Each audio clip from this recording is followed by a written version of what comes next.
بسم الله الرحمن الرحيم. هبين وناكسن داوضيال كسو دوادا ورarka caawa ee telefishinka HBN barnaamijkan caawa gebihaba waxaynu ku soo qaadanaynaa ma dhaba in shan mar la isku dayay in Israa'iiliyiintu ay burburiyaan masaajidka Al-Aqsa ee barakaysan isla markaasna haatan qatar weyn arintaasi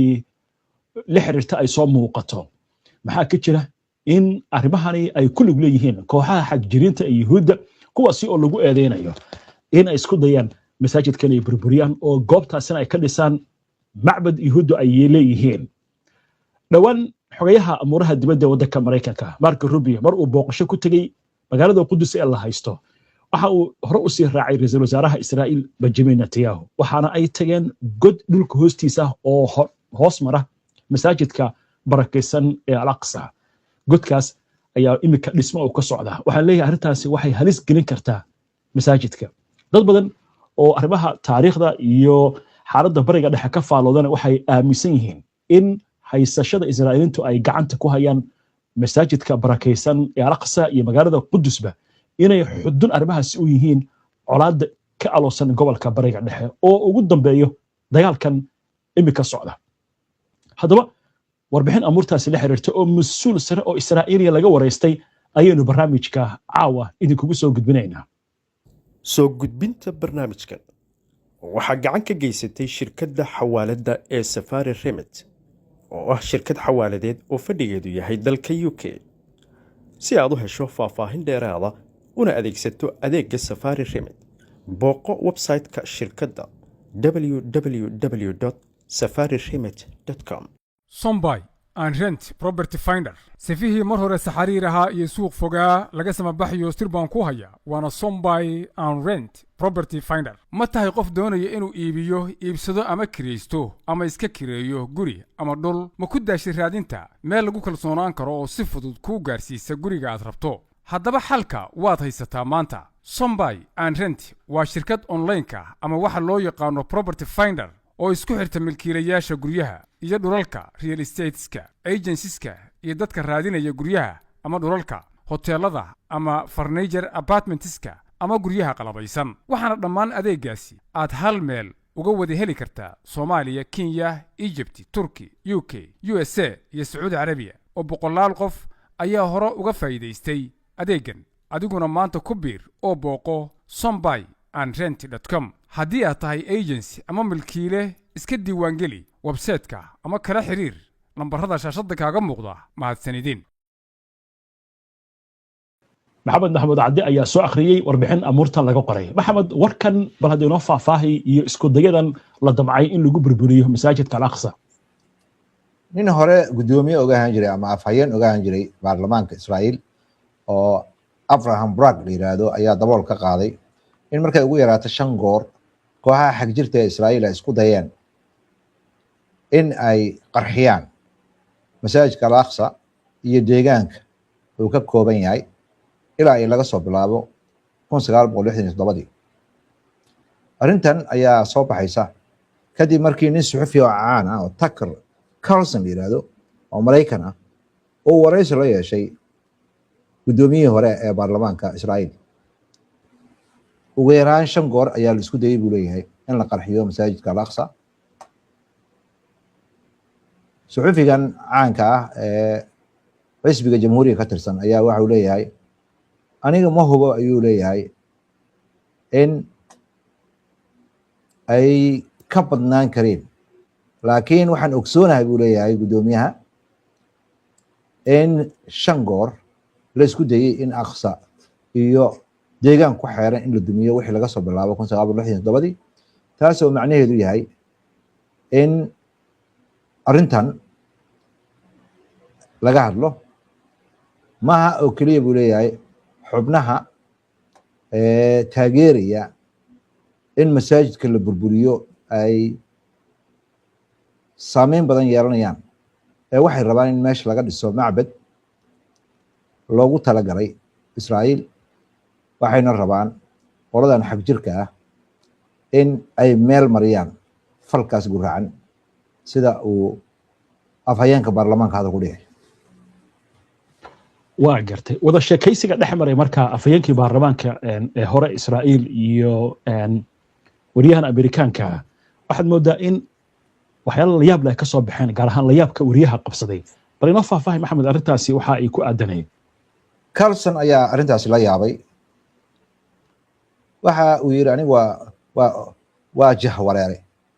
ma aan ogsooneyn buu yiri intaas oo sanad aan saxaafad ka shaqeynayay in 5 goor la isku dayay in la dumiyo masjidka al-Aqsa iyo deegaan ku hareeraysan mar kale ayuu su'aashi weydiiyey waxa uu yiri mu'aamarado badan ayaa jira buu yiri masaajidkaas lagu qarxinayo afhayeenkii baarlamaanka arrintaasna way dhacday waxa baraha bulshada aad u dhex wareegaya waraysigan oo Carlson ka qaaday gudoomiyihii hore ee baarlamaanka Israa'iil iyo su'aalahan uu weydiinayo la xiriira masaajidka al-Aqsa waxaana lagu xiriiriyay 25 maalmood in masaajidka la xiray iyadoo lagu marmarsiyoonayo sabab la xiriira xaalad degdeg ah inay Israa'iil ka jirto waxaana lagu soo beegay marka ay Mareykanka iyo Israa'iil weerar ku qaadeen wadanka Iran February 28keeda Abraham Bragg hadalkiisan ayaa soo baxaya iyadoo sii dardargelayso howlaha ay wadaan iyo ololaha ay wadaan Israa'iiliyiinta xaq jirka ah oo lagu xiray masaajidka al-Aqsa si looga hor istaago dadka muslimiinta ah inay bishii Ramadaan ku cibaadaystaan taana waxaa barbar socotay dacaayado iyo baaqiyo la xiriira in la qorsheeyo lana meel mariyo sidii lagu meel marin lahaa in masaajidkaas la dumiyo si macbad looga dhiso meesha waa gartay marka waxyaalaha kicinta ah ee xitaa ka soo yeeraya mas'uuliyiinta Israa'iiliyiinta maxaa kamid ah oo warbixinta ay sheegayso siyaasiyiinta Israa'iil iyo ololeyaasha ayaa dardargeliyay inay ka kiciyaan dadka Israa'iiliyiinta ah dacaayado la xiriirta masaajidka al-Aqsa oo baraha bulshada lagu shaaciyay siyaasiyiinta midigta u janjeera iyo nin hore uga tirsanaan jiray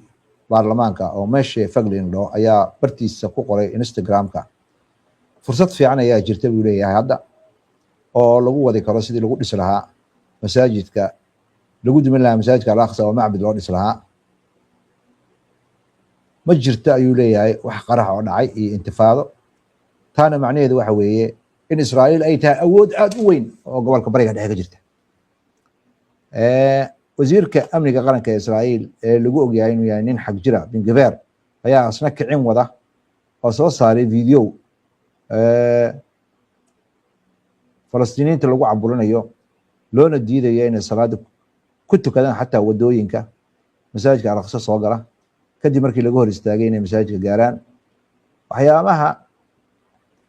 hadda dhaliyay deganaanshaha waxa weeye looga hor istaagay dadka inay masaajidka ku tukadaan bisha Ramadaanka in la magacaabay Avishi Field oo ah taliyaha ciidanka booliiska ee deegaanka Qudus oo ay ka go'an tahay asagoo adeegsanaya ciidamo xoog leh iyo xog ururin in uu ka hor istaagayo dadka rabshadaha wada in ay dhibaato abuuraan waa gartay maxamed waxaa jirta dhacdo warbixinta lagu xusay oo dhacday inta dagaalkan uu socday gaar ahaan arrinta la xiriirta gantaalada Iran ay soo ridayso bal arrintaasi inoo faahfaahay iyo waxa laga muujiyey oo lagu tilmaamay qatarta dhowr maalmood ka hor burbur ka mid ah gantaalada Iran ay soo ridayso ayaa ku soo dhacay xayndaabka dhismaha duqa ah ee masaajidka Qudus meel 100 mitir u jirta masaajidka ayaa ku dhacay nin suxufi ah oo dadka midigta u janjeera ah oo xaq jira Yanon Mogol dhaho ayaa ku dhiirigelinaya dadka inay duqeeyaan ama qarxiyaan barnaamijka lana bartilmaameedsado masaajidka si toos loo bartilmaameedsado wuxuuna bartiisa X ku qoray Iran waxay u baahan tahay 800 mitir inay waqooyiga bari u weeciso duqeynteeda wuxuuna soo qaatay musawirka masaajidka al-Aqsa waana calaamad loo fahmay in uu rabo in burburka uu ku dhaco masaajidka laftirkiisa oo isla markaasna uu dadka ku casumayo in barnaamijka in Iran marka labaad ay beegsato masaajidka. wuxuuna leeyahay masaajidka maaha markii kicintani maaha markii ugu horeysay. kicintan waxaa asna qayb ka ah nin xaaqima oo wadaadada Israa'iil ka tirsan oo Burak Marshall yiraahdo oo soo saaray sawir caqliga samayska uu ku sameeyay ama AI-da dhowr maalmood ka hor oo uu ku muujinayo in saldhig military oo Israa'iil ay leedahay oo masaajidka hoostiisa ku yaalo oo macnaheedu yahay ama uu ku andacoonayo in ay jiraan saldhig ciidanka cirka leeyihiin ee qarsoon ee Quds hoosteeda ku yaala si meesha loo burburiyo loo duqeeyo. waa garta laakiin waxaa leeyahay arrintan ma ahan arrin hadda cusub oo muddo ayay soo taagnayd. dad baa ka hadlaya arrintan, maxay sheegeen? dad badan oo ololeyaal ayaa sheegaya hadalkan Abraham Bragg maaha wax cusub, waxayna ku nuxnuxsanayaan Israa'iil sanado badan ayay waday inay masaajidka xoog ku gasho, xanibaadna kusoo rogto. tanna waxay qayb ka tahay qorshaheeda, gaar ahaan ay rabto in xukuumadda mas-uuliyiinta xag jirka ee ku jira in ay raali geliso. waxayna intaas ku darayaan dhowr goor ayaa bayaano saas oo kale ah ay ku soo celiyeen mas-uuliyiin sarsare oo Israa'iil ka tirsan si ay uga dhaadhiciyaan shakhsiyaadka xag jirka ama ay ku dhiirigeliyaan inay tallaabooyin qaadaan. tanna waxay muujinaysaa dadka siyaasadda ku howlan ee Israa'iil in ay raadinayaan inay xaqiiqo cusub dhulka abuuraan oo masaajidka Al-Aqsa ay waxyeello gaarsiiyaan si ay xaalad cusub dhulka uga abuuraan oo macbadkooda uga dhistaan. qaar kalena waxay tilmaamayaan waxa ka dhacaya Qudus inayna ahayn wax lala yaabo. Israa'iil mar hore ayay bilowday inay dadka muslimiinta ama dadka muslimiinta ee Falastiiniinta u diido inay Aqsa ku tukato 25 maalmood ayayna arrintaasi socotay. xaalad degdeg ah iyadoo kuma marsoonaysa, waxaadna moodaa hadda in xaaladii looga faa'iideysanayo